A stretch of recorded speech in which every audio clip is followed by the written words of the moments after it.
You can hear him on the Frozen Tundra every Sunday night at 9 o'clock right here on WIND. You can hear him with Steve Cochran Friday afternoon at 5:50. And you can watch his daily 30 and 5 video commentaries at 560WIND.com. Brought to you in part by Altoff Industries, residential heating and cooling.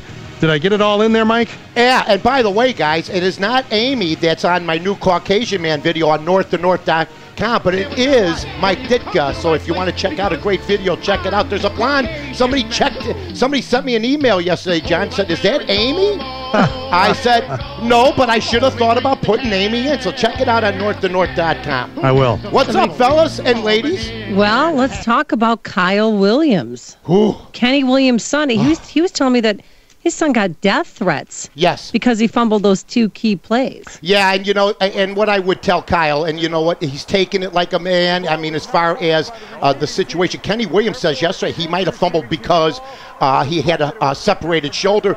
Kyle comes out later on and says, there's no excuses. I fumbled the football. Kenny being a parent and a good parent, sticking up for his kid. Now, as far as the death threats are concerned, you guys know this. If somebody's telling you they're going to get you, they won't get you. It's the people that don't say anything that will end up getting you. I wouldn't worry about it, but it's something you have to be concerned about. As far as the condition of this country, it's a football game. There were angry fans, people tweeting when they're hammered, when they're drunk, they're at home. Who knows where these morons are? It's not a happy time for Kyle Williams, but I like the way he's handling the situation right now. Now, what about the kicker from the Ravens? Yeah, I'm sure he's getting death threats as well. Well, yeah, I mean, from his own teammates. Think about this. You talk about the defenses, you talk about the offenses, and then it's special teams. Not only in the San Francisco game, but of course Billy Cundiff in the Raven game. Here's a guy that missed only 2 field goals from that range. He looked to me like, he put too much pressure on himself. It's not a normal kick the way he kicked it. It's only a 32-yard field goal. When we say only, 32-yard field goals are like professional golfers that can really chip being up about 100 yards from the pin and putting it 5 feet away. That's what kind of shot that's supposed to be, and he just shanked it. A lot of people are saying that he choked on that, and I can't disagree with him.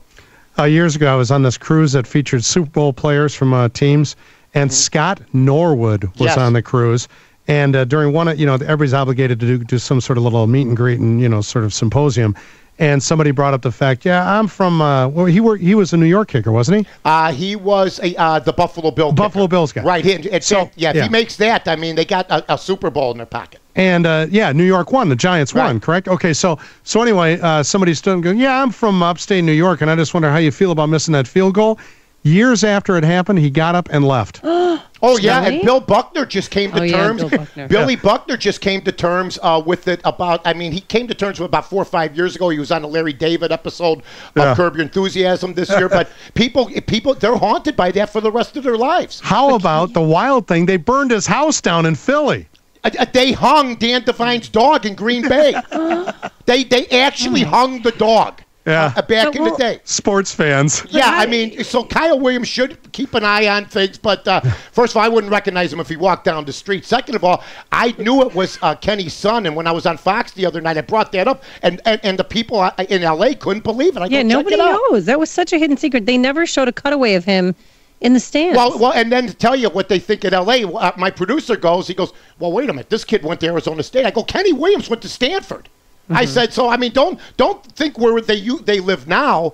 Don't associate where they might have gone to school. So it's a tough situation. It's going to be a long off season for them. Well, you know what? These guys are paid big dollars to take the heat and make the kicks and field the kickoffs. So I'm sure they'll all be back. I don't think that kicker is going to be back with Baltimore, but maybe he'll have a career. Well, Bill Parcells cut him years ago with the Dallas Cowboys, so he has managed to survive and hang around. He still has made 95% of his kicks, but boy, they'll remember him for that one.